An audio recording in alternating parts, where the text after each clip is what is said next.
second section they'll be doing will now be where those two delivery areas are, and where that rounded office is, that will come out. And that'll be service drive coming through there. So when customers come in here, they'll drive in a door there right up to the proper service advisor and out one direction, all one way that traffic will flow.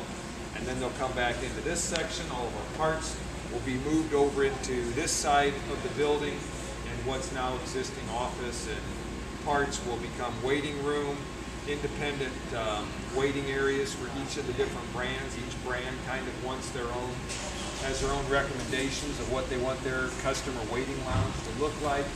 And so there'll be some nice design areas there. And then back in here, there'll kind of be some double sets of like 4-foot square windows that kind of stack on top of each other in some of the waiting areas.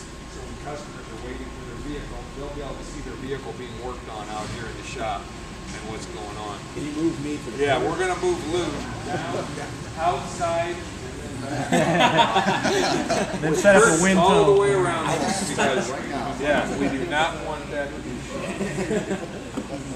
Lou will be our newest congressman back here, working without his shirt on the people, posing for the people.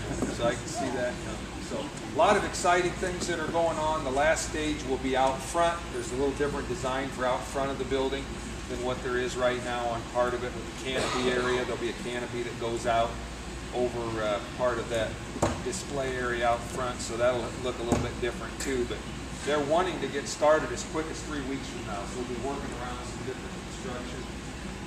We've got the blessing of high ceilings and big doors back here, so there will be some vehicles that won't fit into that service drive. For instance, Sprinter vans probably won't, and Sprinter vans now are being taken back over by, or have been taken back over by Mercedes, where Dodge had them and Freightliner had them, and Mercedes has them now. And as soon as we start the construction for the AUTOHAUS upgrade and are compliant with that, they'll start shipping us Sprinter vans to sell.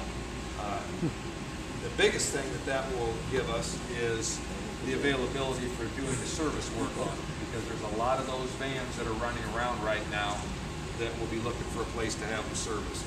And so we'll be compliant with that, and be trained on that, and bring that up to date. So those type of vehicles, obviously won't be able to drive into the service drive. Those will still come up here, so we'll have to watch when someone needs to bring a vehicle in one of these doors, and then an advisor will have to come back and take care of it.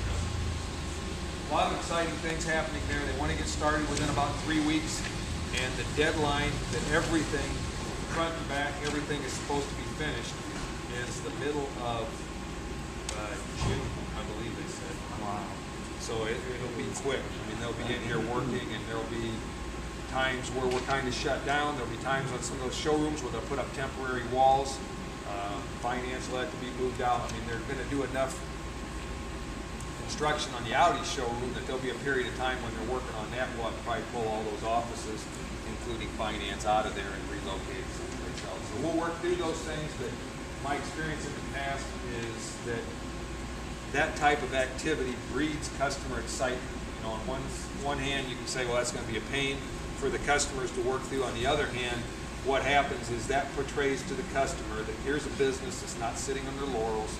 They're spending some money, they're expanding, they're doing things to serve us better, and that usually breeds more activity and more customers that'll come in.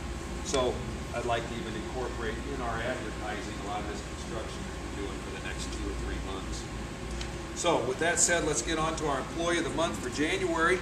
And there is, once again, kind of a resounding theme as you listen to the comments about this particular employee of what people are saying about him, and one word that really stands out.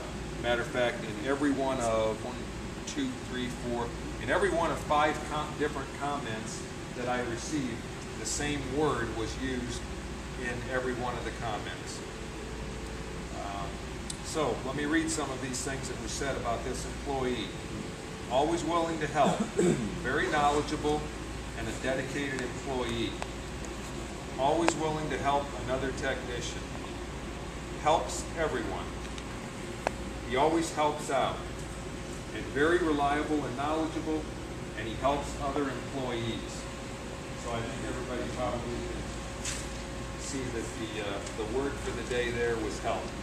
And this particular employee has built a reputation that they're one that you can go to when you need help or are looking for that, and he's more than willing to take care of that, and that's a great trait to have. And if every one of us aspire to be a little more helpful every time that someone seeks our help, we'll become a better team all in all. So with that, Employee of the Month for January, I'd like to present that to Stu.